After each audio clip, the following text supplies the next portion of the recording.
sauce is gonna go mama nangayo. This sauce tastes delicious. C'est que sauce il y a bien trop.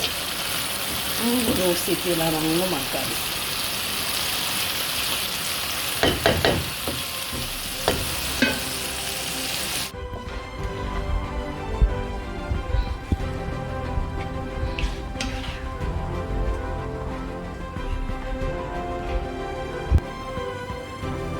Yango kitoko. So going recette yo ekota bokomate. If you like this recipe, you can comment below. It's a catfish and sauce.